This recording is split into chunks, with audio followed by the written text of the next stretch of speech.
Welcome to today's digital broadcast from the manufacturer in association with our friends at the Institute for Manufacturing at the University of Cambridge.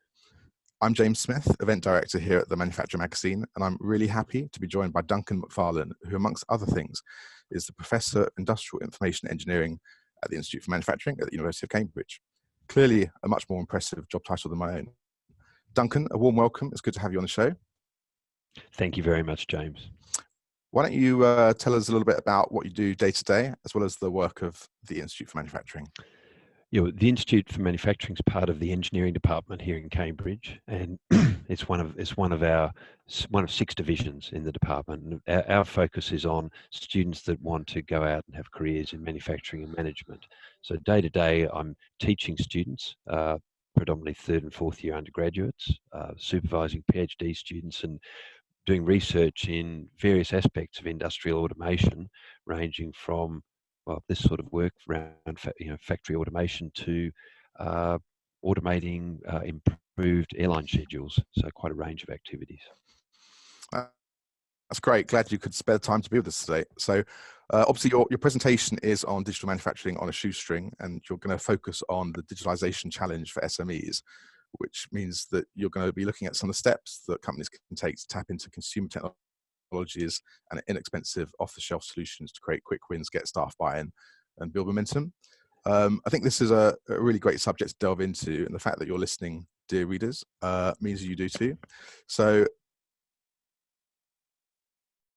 doing Industry 4 or building a smart factory can sound like a very expensive and therefore potentially high-risk endeavour. So I can't wait to pass over the microphone to Duncan and hear what he has to say. But before I do, this is actually the second of 3 digital broadcasts that the Manufacturer magazine and the Institute for Manufacturing are running as we count down to Smart Factory Expo in Liverpool this November. Now, if you've missed the first of these digital broadcasts, never fear. The internet never forgets, and the recording of the episode is available on themanufacturer.com. The link to the first episode will also be shared with you at the end of this episode, along with further details of the 3rd and final webinar of the series. I mentioned that we're counting down to Europe's biggest digital manufacturing showcase in November, Smart Factory Expo. This is being held in Exhibition Centre Liverpool on the 13th and 14th of November and attracts over 6,000 visitors every year. And the Institute for Manufacturing returns now for the 3rd year in a row to run a series of workshops for our attendees. There'll be 7 workshops at this year's Smart Factory Expo, and it's great that the Institute for Manufacturing makes them free to attend for all manufacturers and technology visitors. They're always really well attended, as you'd expect. So, gentle listener, if you haven't already registered for Smart Factory Expo, I recommend you do so now, or maybe just after you finish this digital broadcast. It'll take you a couple of minutes, and like the best things in life, it's free. So just go to www.digital-manufacturing-week.com. Once you've registered, you'll be able to apply for one of the available spots in these workshops, and places are limited, as well as plan the rest of your visits, whether it's wandering up and down the Innovation Alley with over 50 of the UK's hottest manufacturing technology startups, visiting one of 13, yes, that's right, 13 different theatres showcasing a range of free presentations from manufacturers, entrepreneurs and tech stars, or, and this is new for 2019, attending one of the fringe events such as a beer and gin night at the Peaky Blinders bar around the corner from the exhibition venue. As I stroke my flat cap, I'll leave it to you to guess which one of these I'm most excited about. But that's all for November. Right now, let's get cracking on with this digital broadcast after these short housekeeping notes. If you have questions during Duncan's presentation, please use the Q&A button on your screen. On my screen, it appears at the bottom, and we'll get around to as many of these questions as possible at the end of the presentation. You'll also receive a copy of the recording once this presentation concludes, along with our contact details for any follow-ups. And last of all, there are no planned fire alarm tests today, so if you hear the alarm sound, I'm just joking. Over to you, Duncan. Thanks very much, James. Well, yeah, good morning, everybody. In fact, I'm assuming it's good morning to everybody. The last webinar I did, someone interjected and said it was actually 11 o'clock at night where they were listening from. Anyway, so hello and welcome, and thanks for joining us. So as James said, I'm going to talk about this activity, which is looking at digital manufacturing on a shoestring. So very low cost digital solutions for small manufacturers. Before I start, I just want to make a comment that the work I'm going to be presenting involves a lot of people, both at Cambridge University and Nottingham University, that are working on this program. So many thanks to those people. And also, just another comment to make, we call this program Digital Manufacturing on a Shoestring, and almost certainly the first question I ever get asked is, what's the shoestring bit? And so this slide is really intended just to explain what's going on. As a student, I did a lot of traveling, and often I was traveling with this sort of guide, which is how to do Europe or Southeast Asia, etc., on a shoestring, meaning big activities on small budgets, and that's very much the focus of what we're trying to do here. So, why are we looking at low-cost digital solutions in manufacturing? There's plenty of digital solutions around, and why are we making this focus? Well, what I want to do is just to take you back a step and just talk about what digital manufacturing is, and then put this low-cost work into context. So we, at the IFM in Cambridge, we work with this very broad definition of digital manufacturing, which you see on the screen there. So it's essentially the use of digital information from many different sources, formats, and owners, and broadly put to use to enhance manufacturing processes, value chains, supply chains, products and services. So you can see that that's a very broad definition. And the little point at the bottom there, if you're wondering, is this about automation or is this about computer systems? Just assume it's about both. They're all included in that concept. Those of you that have heard about digital manufacturing before, you might want to be aware that there's a lot of different initiatives going on globally, and I think probably the most broadly publicised one is something called the Industry 4 initiative, which came out of Germany in the early 2010s. But there's also quite a lot of other initiatives. For example, the Industrial Internet Consortium in the States and the Smart Factory activity in Korea. These are all looking at, in one way or another, ways in which we increase the level of digitalisation in manufacturing. And the two in green at the bottom are just there to point out that it's not completely new. We've been actually trying to do this for quite a long time. But certainly the surge of a number of new digital technologies has made that a better opportunity in the last 5 or 10 years than it had before. So one of the reasons we've got involved is that actually those digital manufacturing initiatives I've been talking about come with some challenges and potentially limitations as well. And they're the points you see there on the slide. Often it's seen as being a massive strategic weapon, a sort of a game-changing paradigm for companies, and that can be, I think, exciting for large companies particularly, and potentially for less large companies a bit of a challenge and slightly unnerving to feel you have to make such a massive change to your operations. Secondly, a lot of the work has been primarily technology driven, so focused on what the digital technologies might be rather than how they go about generating the change for the business. There's a challenge in accommodating the existence of legacy systems. So there are existing IT environments, have been for a long time. How do you work with them? And then finally, the perceived high cost of such solutions and the complexity of making a business case quite often. So these sort of issues have been found to be particularly difficult for so-called small and medium-sized enterprise manufacturers. I'll probably just refer to as small manufacturers from here on. And there have been a number of studies looking at the challenges small and medium-sized companies face in the digitalisation area. And the two that are most outstanding are those given here. Firstly, a real shortage of digital skills as a major barrier.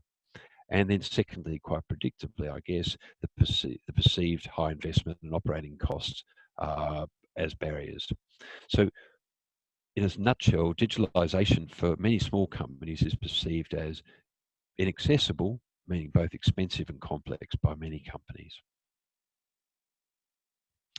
So our slightly basic approach has been to try to tackle that challenge head on, to look at the development of individual specific digital solutions for small companies for which the total cost of deployment is kept low for them. And just to expand on that, expand that a little bit, but going back to the shortcomings, we're taking a tactical approach rather than a strategic approach. We're looking at low cost rather than try to focus on delivering high value, which sometimes comes at a high cost. And we're also trying to help companies have a one-off benefit rather than feeling they have to go on a full long-term journey. So that leads to the digital manufacturing on a shoestring program. And so I'm now going to take you through what's going on with that program. So firstly, as I said, that program, it's come about with this driver of trying to keep individual digital solutions, the total cost of them down as low as possible. And we break those cost elements up into at least 3 areas: the cost of the equipment and the technologies and software you might need to purchase, the development cost, and the deployment cost. So if we look at low cost first, so what that means for low cost, in particular in this project, we're looking at how we can make use of off-the-shelf, cheap technologies that are openly available and that maybe haven't necessarily been used in industrial contexts before. Our development approach is to try to make everything we do reusable, so the next solution is low cost, even lower cost. And as I've said already, we're looking at standalone rather than fully integrated IT solutions. We also said we want to hit the complexity challenge. So to keep things simple, our approach is going to look at common interfaces. We take a simplistic jigsaw-like approach to building solutions and looking at very limited IT environment requirements for our deployments. So that's our approach in a nutshell.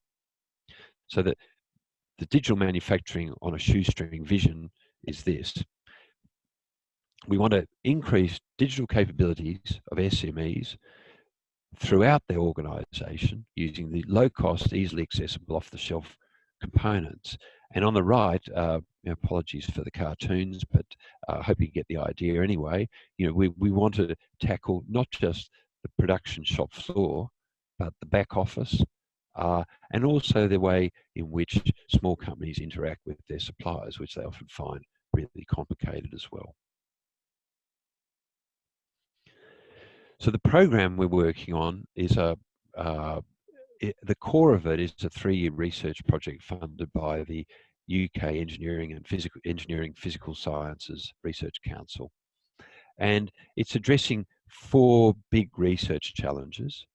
And I'll come back over these as we go through the webinar, but they're looking at, firstly, there's hundreds of thousands, so what we call solution priorities. There's hundreds of thousands of SMEs, but what solutions do most SMEs need? Are there common solutions? Secondly, based on this, can we find common reusable modules that represent what we call standardized building blocks that make it simple to assemble solutions? Thirdly, to ease deployment, is there a way in which a company can just add each solution one at a time to its environment without any great overheads? And then 4, probably the big question, is we build these solutions, under what circumstances are they industrially viable? So we've got a low-cost solution, how reliable and secure enough can we make them? So actually the project's already expanding and we're getting some additional funding and in fact looking at expanding overseas at the moment beyond the UK. And all that effort will be then bringing more developments back into the program that we're actually doing here. So we have a number of partners that are with us on the project, and that partner group is actually growing quite rapidly. And I'm not going to go through the partner groups, but you'll see they come from 3 possible categories. So we have at the very right-hand side a cluster of small, medium-sized manufacturers that are involved in helping us trial and technologies in their operations, and there's actually a number of others about to join, so there's probably half a dozen involved there. On the left-hand side, solution providers, companies that develop solutions that are working with us on the solution approach, and then really importantly, industry associations. So industry associations that helping us reach that very large number of small manufacturers there are in the UK as well as elsewhere. So I'm going to just move to a comment for, just to give you one of our small, medium-sized manufacturers, Carl Dean, will just tell you a little bit about why he's got involved.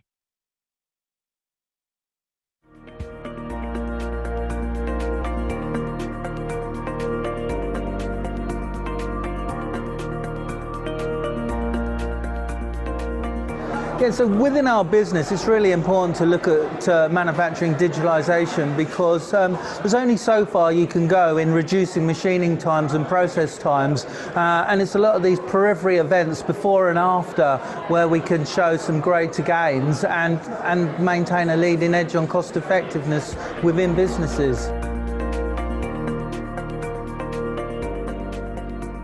Within the digitalisation process, we've already introduced quite a few technologies, and one of the leading things we would like at the moment is with 400 or 500 jobs going through a factory in the week across multiple processes, knowing exactly where each job is at any one time, particularly if it's moving from one operation to the other. So if it's just finished one and about to start the other, is it still where it finished, or is it about where it's just about to start?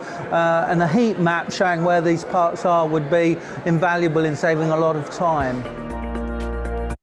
So I'll leave, if you want to see more of that, that video, the full video is available on our website, but let's move on for now. So I now want to just spend a little bit of time talking about the actual program we've been developed around the Shoestring project. Again, apologies, that's meant to be a shoestring, although it looks a bit like a slightly wayward snake. So the program has been developed in 5 parts, and I'm actually going to take you through each of those 5 parts. But you know, the whole notion has been around beginning by really trying to understand the current needs of small manufacturers, developing solutions that fit those needs, doing a lot of prototyping and pilot testing quickly, working out how to incrementally integrate the solutions, and then a big focus on engagement and dissemination. So let's just have a look at it, what each of those 5 areas means in particular. So in the first area, as I said earlier, you know, what's a real challenge is there's a large number of SMEs across the UK, and in fact many more globally, and trying to understand what it is that they really need when we talk to them about digital improvements. So we've taken an approach of developing a method which involves workshops to understand specific solution priorities for small companies, and we use their business and operational dimensions to drive that priority selection process. Digital requirement for 22 priorities and 10 other useful. So 32 companies had identified that as really important, and that was out of I think that was out of a set of about 100 to 150 companies. And you can see that there are, you know, the other 10 items there. We're already beginning to see some convergence of requirements. We're not saying that every company wants the same real-time solution, but there's enough commonalities in their requirements to help us as we start to prioritize the solutions we develop, which then leads into the next piece. So solution development. As I said earlier, we are focusing on off-the-shelf off-the-shelf technologies as much as possible. And you know, on that shelf you see on the left there lots of different types of technologies that some are industrial, some aren't industrial. We're not focusing only on non-industrial or only on industrial technologies. If they're cheap, we're interested. And the approach we're taking is to then embed those technologies in what we call a building block, which is as it shows with the jigsaw puzzle piece there, a common interface to allow it to connect to other building blocks. We're at a number of, quite often developing standard combinations where we're reusing these combinations over and over again. In that case, it was a camera and a computer processor board. And the solutions we developed are based on the combinations of these building blocks. And those solutions might be a part tracking solution, or a job status identification solution, or a monitoring system. So in essence, we're defining standardized blocks that can be plugged together to form a simple solution. So just a little bit more information about that. The building blocks we're developing encapsulate these low-cost technologies into a package of elementary functionality, and they'll have well-defined and well-publicized interfaces. So what's one of the core is publicizing these interfaces. The composite combined building blocks are those that we might want to use regularly. So here you see an example of an accelerometer being connected up to an analog to digital converter, and those building blocks then may actually interoperate with other building blocks as we start to combine to form our solutions. And this solution here is an example of a solution formed for a condition monitoring environment, where we identified 4 major composite building blocks: data acquisition, data analysis, data storage, and information presentation. And each of those is actually made up of elementary building blocks to form an overall condition monitoring solution. The idea is that in a future condition monitoring solution, we may be able to use some or all of these building blocks, ideally some of these composite building blocks again, depending on the choice of technologies. So that's it. There's essentially the solution development approach that we've been taking.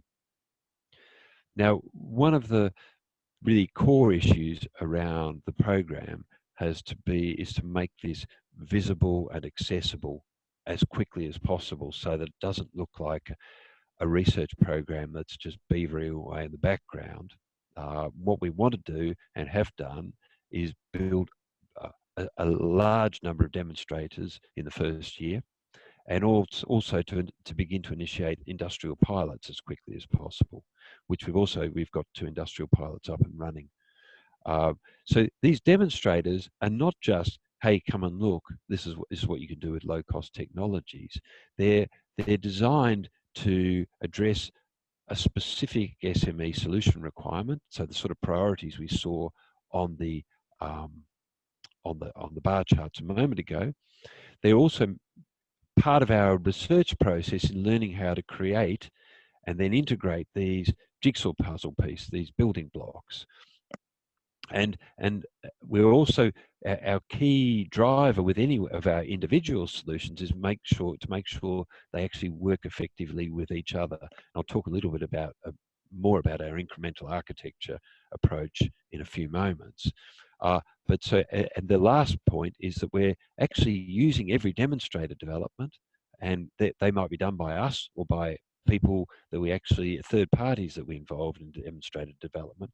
We're capturing the development approaches used to help to simplify and understand how people can do this. So what you can see here is our 3 of the demonstrations we've been developing: a Wi-Fi camera-based tracking system, a voice control production system, and a phone-based augmented reality monitoring system, have all been developed with one or more of the solution requirements on the chart earlier in mind. So just to give you a bit more of an idea about those demonstrators, I'm just going to show you a couple of quick videos. The first one actually is about the monitoring solution that you just saw the building block development for.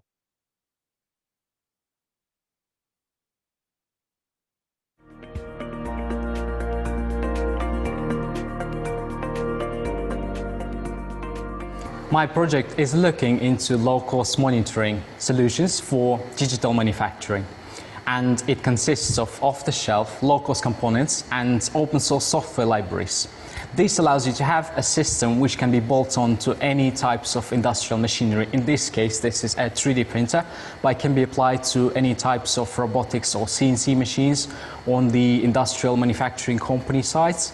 And it allows you to have the data aggregated from built-in machine sensors, as well as to attach additional sensors to the machine and send the data real-time to the cloud-based platform to have the possibility of data analysis, data visualization, and data alerting if there is any process errors, and possibly artificial intelligence and machine learning.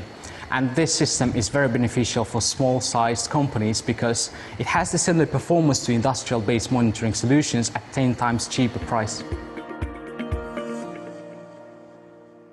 Yeah, so what you saw in that demonstration, the comment at the end of the demonstration, he mentioned the possibility of, for example, using machine learning in that application, and that's one of the sort of extension targets for the program, is to focus 100% on simple solutions for the end users, but to also give them a window into accessing some of the, if you like, the higher end technologies that are becoming available, but still within the simplified solution environment that we've developed. So that's something for the future rather than for the present. So just a second video. This is around real-time tracking, and again another simple development that we're already starting to deploy in one of our pilot trials.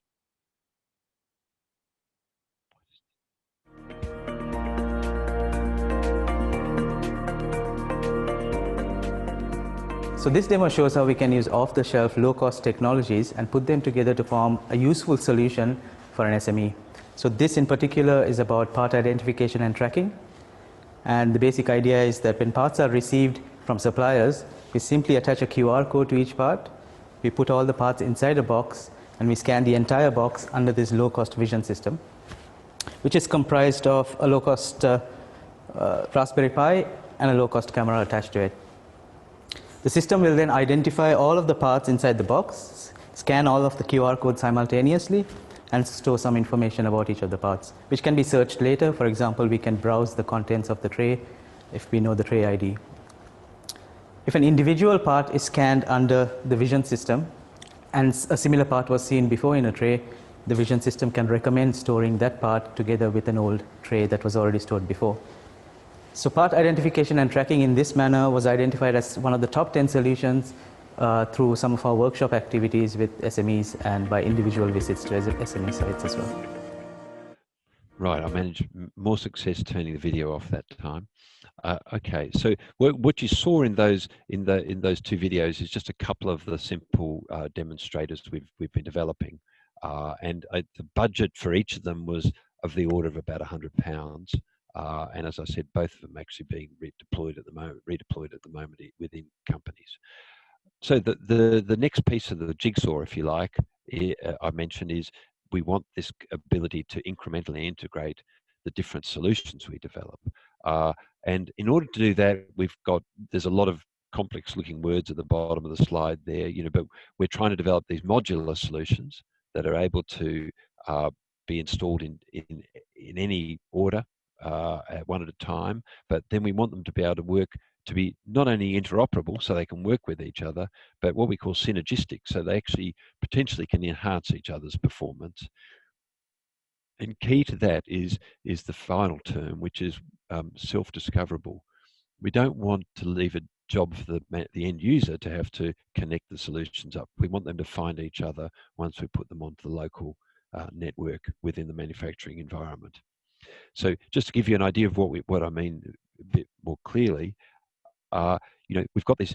We develop our first solution, which is a condition monitoring solution for equipment, and we then we develop that and get it up and running within the organisation. It might be used multiple times, and then a demand also for a real-time tracking of jobs becomes available.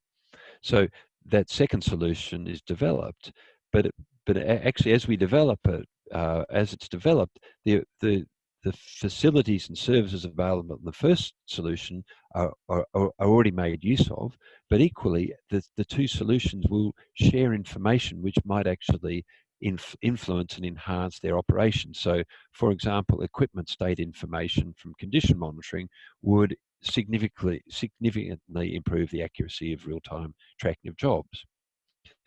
And a job scheduler may be added at a later date, and therefore the tracking data can be used to directly as an input into that to provide real-time scheduling information. And finally,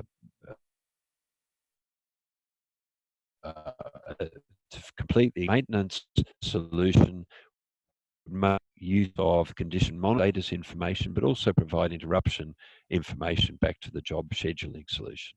So that's conceptually the way we're trying to make this work. Finally, the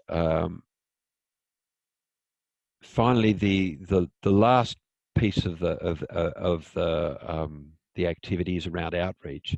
And one of the things we identified really early on is this activity, as well as being really interesting for small, medium-sized manufacturers, actually is a mechanism to engage students and small startup companies that are interested in the manufacturing space but don't perhaps have the industrial background to access it.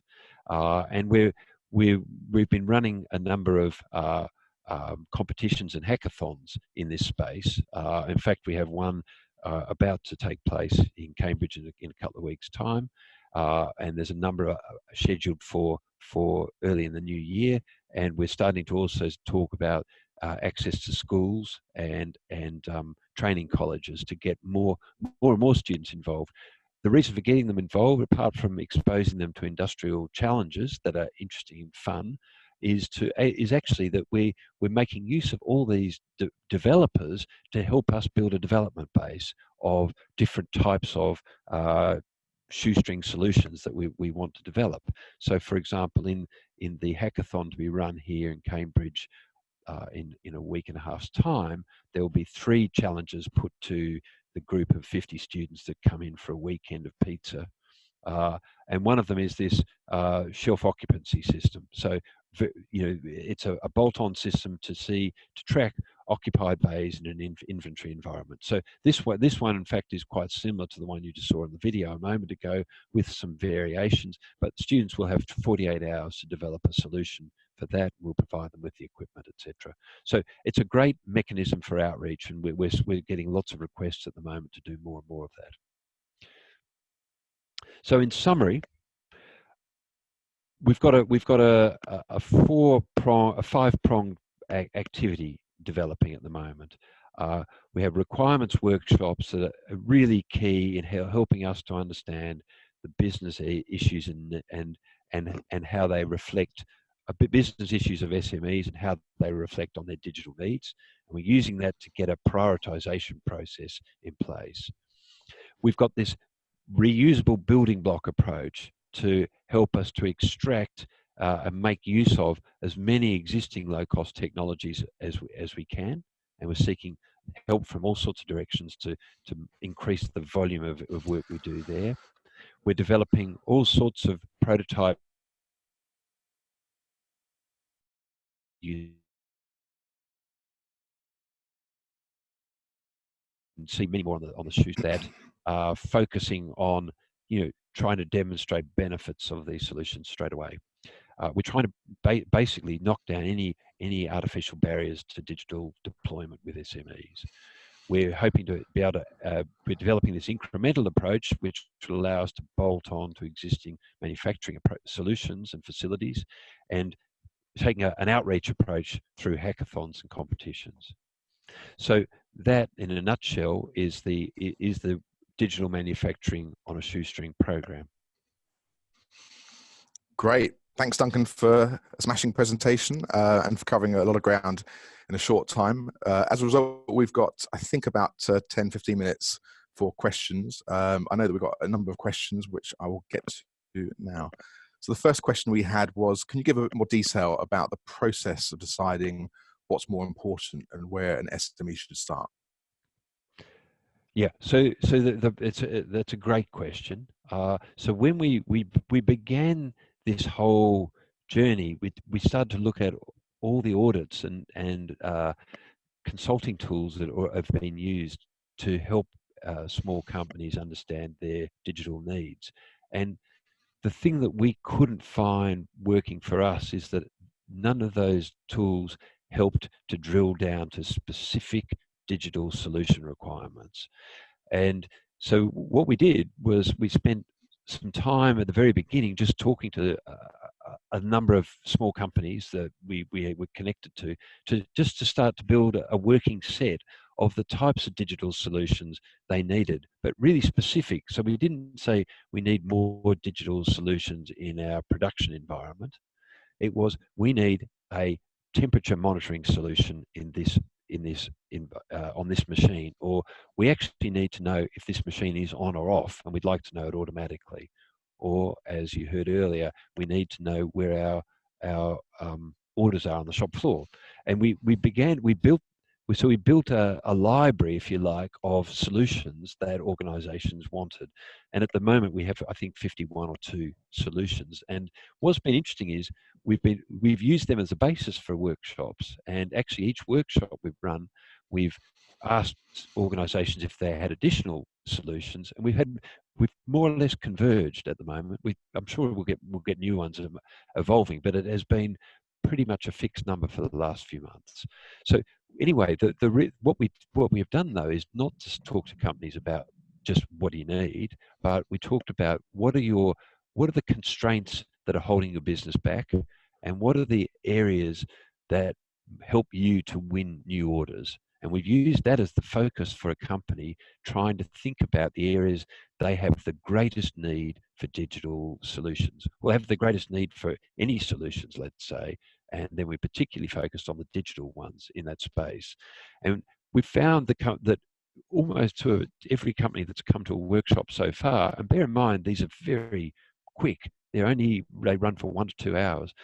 Companies tend to go away very happy just with simply having had some help in funneling their thoughts about how they map their business needs to the type of digital solutions they might want.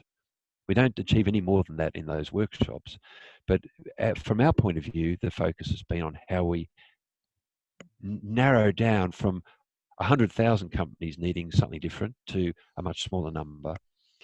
And I mentioned it in step 1, the next phase of our work is actually where we have a 1-day workshop that we do with individual companies, and actually eventually they'll be able to do it with themselves, which helps them to form let's call it, I put this in inverted commas, a mini business case for a particular need, and build a specification for the type of solution they need in a day. And that's the target. And as I say, we're doing that with companies at the moment, but as with all this work, we're trying to develop solutions that companies will be able to do for themselves rather than having us as the center point for every solution development. Great. Going to the next question from Phil.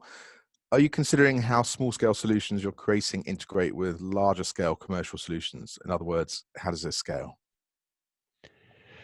Yeah, it's a really good point. And in fact, many of the companies, the small companies we've worked with, have actually got relatively little in the way of integrated IT environments, and so that question hasn't arisen that often in the companies we've worked with to date. But we actually work in parallel. Here's an interesting thing: a lot of big companies have got really annoyed that they're not allowed to join the digital manufacturing on a shoestring program because it is focused on SMEs, and large companies particularly have highly integrated IT environments. So we're doing that in three ways. Firstly, where organisations have a well-developed IT environment, we're starting by looking at the peripheral needs, which may not be central to their production control environment, but might be around tool management or operator information systems or spare part tracking.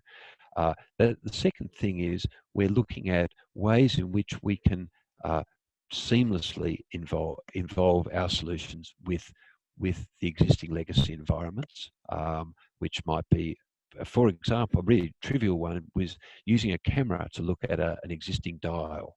So we don't actually interact with the IT environment at all, but we actually point a camera at the dial and interpret the data on that dial.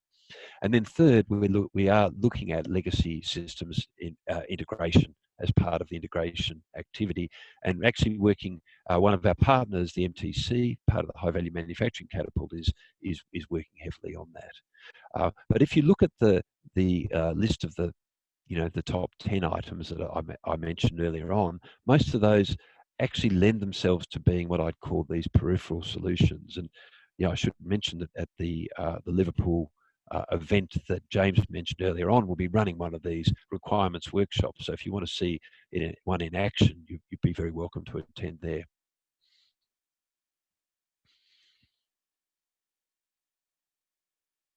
Great, and good points about the workshops in Liverpool. We got a sort of follow-up question, which is essentially taking a closer look at fast proof of concepts and whether the approach you're talking about is applicable for the larger companies looking to roll out these proof of concepts quickly. Yeah, so this is an interesting question. In my view, I said to several large companies came to speak to me about Shoestring, and I said, I don't think this is for you. You've got a big picture about what you want to achieve with your IT environment, and maybe this is just too peripheral. But the point I was just making a moment ago, large companies have massive backlists of projects and improvement activities they would like to perform that need digital solutions that kind of slide under the radar because perhaps they don't bring about the immediate return to the business that is justifiable to take on a large IT development project. So we've had a major kickback from large companies saying, this is a definite issue for us as well, and we are launching a program called Bootstrap, which is actually focused around these sort of issues on a large company scale. And one of the big issues there that comes up over and over again is how do we make these types of approach fit with Industry 4 type of approaches that might be more comprehensive developments? And I think the answer is we think there is a way to do it. It requires some thought, but for starters, it should be quite easy because there's a lot of peripheral things that are not dealt with under the IT integration banner for many manufacturing operations. Great. Rattling on to the next question. Have you considered the risk of equipment failure and how to mitigate it, as SMEs don't normally have the infrastructure? So there's two ways you could interpret this question. So there's equipment. It could mean the failure of the production equipment, or it could mean the failure of the digital solution equipment that we install. So I better deal with both of them, I guess, James. So the first one, yeah, I mean, certainly equipment failure is one of the solution areas that's, if it's not in the top 10, it's certainly come up a number of times, and we will be certainly paying quite a lot of attention to that. And you said, to a certain extent, equipment failure might be specific to the piece of equipment, but there are general characteristics of equipment failure that lend themselves to more general detection solutions. In terms of, so that's equipment failure. In terms of failure of our digital solutions, that is certainly something that we're very conscious of because we're taking technologies that are perhaps haven't been developed for industrial environments and seeking to place them in industrial environments. So I make a couple of comments about that. Firstly, it is true that our solutions may not work in every environment. We don't claim they will. There may be some very harsh, rugged environments that just aren't suited to an off-the-shelf commercial solution. Secondly, we're doing quite a lot of work understanding what those environments are, what the reliability requirements are, and how our solutions will help to meet those reliability requirements. Third comment is, there was a third comment. Yeah, in terms of our solutions, they may be a first step solution. So a number of the places we've been talking to people about a monitoring solution, for example, the company said, look, we wondered about having a monitoring solution there. We think it's beneficial, but we've just never been able to put a business case together. If we can do a really low cost trial for 1 to 2 months, that would help us make a case for a much, probably a more permanent, more rugged solution that might, we might need over the long term. So people are looking at these types of solutions sometimes as a temporary solution. Great. I think we've got time for a couple more questions if we can keep the answers to a minute. So I'll try and be a bit of a disciplinarian. Okay, yep, chop me off. Yeah, no problems. The next question is, how do you see low-cost robotics fitting into the digitalisation of SMEs? Really interesting. I really hope it does fit in quite closely. We're aware of a number of developments of very low-cost robots. You know, those literally robots that are put together from a 3D printer that are starting to, looking at radical pricing of, sub £500, and I think they will have a really interesting role in this context. Great. And we have a specific question about the key objectives on step 4. Specifically, can you explain what the key objectives of step 4 are again? Yeah, the aim is that we've set up front, we want to help SMEs to have a one-off solution to a specific problem they have. We don't want to sign them up to a journey. Having said that, what we don't want is then, after they've got their first solution deployed, to have a second one that doesn't interface or work with the first solution, requires a different operating environment, a different database, etc. So our work there is about making sure that as you incrementally add more solutions to this environment, you can actually get benefits of that, and each one will be easier than the previous one. Great. We have just a couple more questions to squeeze in. Does the IFM work with startups? How can startups who are interested in this space get in touch and follow up with you? Yeah, great. So I'll try to be really quick. There's 2 types of startups in this space. There's the end user, the manufacturing startup it's getting into, just starting to manufacture its products. We would need to talk quite carefully to that company. On average, we see the initial shoestring deployments being mainly focused on mature manufacturers, albeit small. But there's been a number of cases where actually could be useful for startups. For a startup solution provider, I think shoestring's a fantastic space to get into, whether they are making technologies which could be built into shoestring compliant building blocks, or whether they're a solution developer who want to use this shoestring framework to build their solutions, and then be able to access all sorts of libraries of solutions that are becoming available. Great. And probably the last one, you've obviously excited the audience. Someone's asking how they sign up for Bootstrap. So how do people get in touch to follow that up with you? Yeah, so they're welcome to email me, or if you go to the digitalshoestring.net website, there's a contact us button there, and feel free to do so. Smashing. My colleagues are now frantically pointing to their watches, and I think my stomach, I can hear grumbling. So we will call it a morning and wrap up for now. Duncan, you've obviously kindly agreed to answer any remaining questions following this broadcast, and the answers will be shared with everyone in our follow-up email, which is great. So thanks again, Duncan. It's been great having you join us today. Thank you, James. Listeners can get their hands on these techniques at the IFM workshop, Low-Cost Digital Solutions for Manufacturing SMEs, in the IFM Theatre on the show floor of Smart Factory Expo. This particular workshop takes place on the 13th November at 2:30 p.m. and, as I said before, is free to attend. Of course, you can also talk to the IFM team at their stand, which is F47, and the full list of 7 workshops are up on our website, which again is www.digital-manufacturing-week.com. If you're in Liverpool on the day before the start of Smart Factory Expo, that is the 12th of November, then the Institute for Manufacturing will be organising a briefing at Sensor City entitled Implementing Digital Manufacturing, How to Navigate the Journey. Again, full details can be found on the DMW Fringe page of the Digital Manufacturing Week website. But for now, thank you again, Duncan, for today's presentation and discussion. And of course, thanks to everyone for tuning in. Have a great day. Thank you.